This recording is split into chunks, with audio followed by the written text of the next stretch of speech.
Okay, let's look at ideal gases and ideal gas law. I think this is the last topic. Yeah, it's the last topic for this chapter.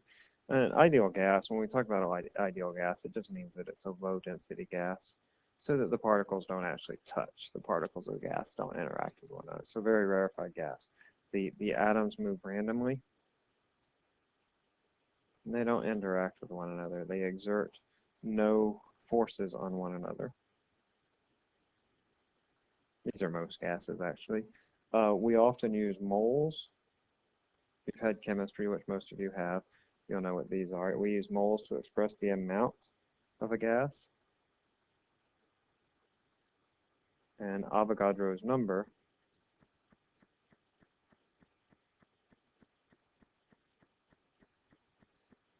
gives the number of particles, atoms, or molecules in a mole of gas.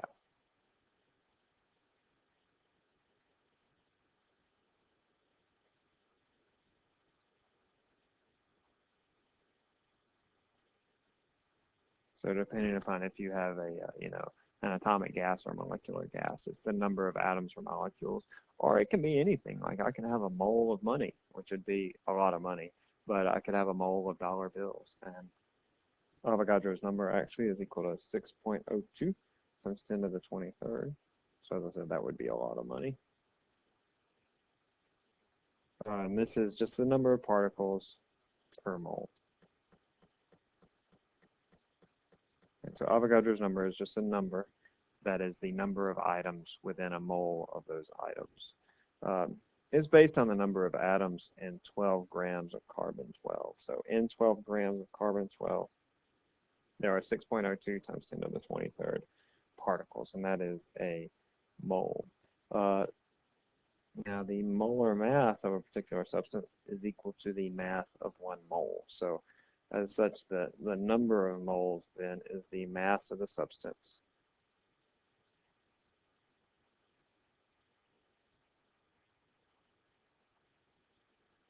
divided by the molar mass. So the molar mass is the mass of the material in 1 mole, and then so the number of moles is just the mass of the substance divided by the molar mass. To calculate the mass of an atom, you would say the molar mass, that is the mass of the material in 1 mole, divided by Avogadro's number, because I know they're in 1 mole, there are that number of atoms.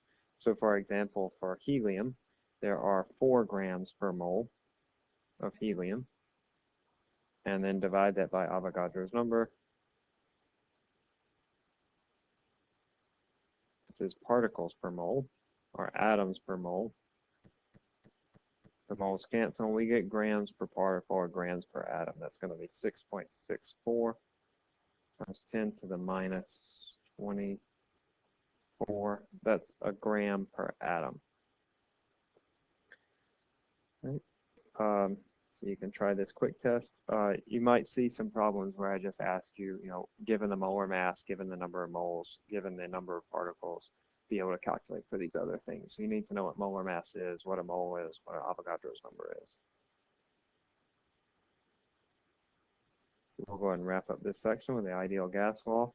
This is a combination of Charles's law and Boyle's law. Charles's law said that V is directly proportional to T. As temperature increases, so does the volume. They're directly proportional. And then Boyle's law said that the pressure is inversely proportional to the volume. So as the volume increases, the pressure decreases. All right, so for example, let's say we have a balloon. If we increase the temperature, the volume will increase, it'll get bigger as T goes up. With the pressure in the volume, I have this balloon keeping the same amount of material inside the balloon. If I can somehow make the volume bigger, if I make the volume bigger, the pressure inside the balloon will decrease. Right? So the ideal gas law just combines these two laws, and it says then that PV is equal to N times R times T, where N is just the number of moles, as we said, and R is the universal gas constant. So this is just combining these two, Charles and Boyle's law. PV is proportional to T, which is what we said before. Now, R is the universal gas constant.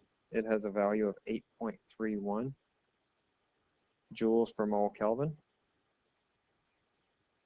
And as we've already said, N is the number of moles. If you've had chemistry, most of you have probably had this in high school, honestly. But if you've had chemistry here, you've certainly gone over the ideal gas law.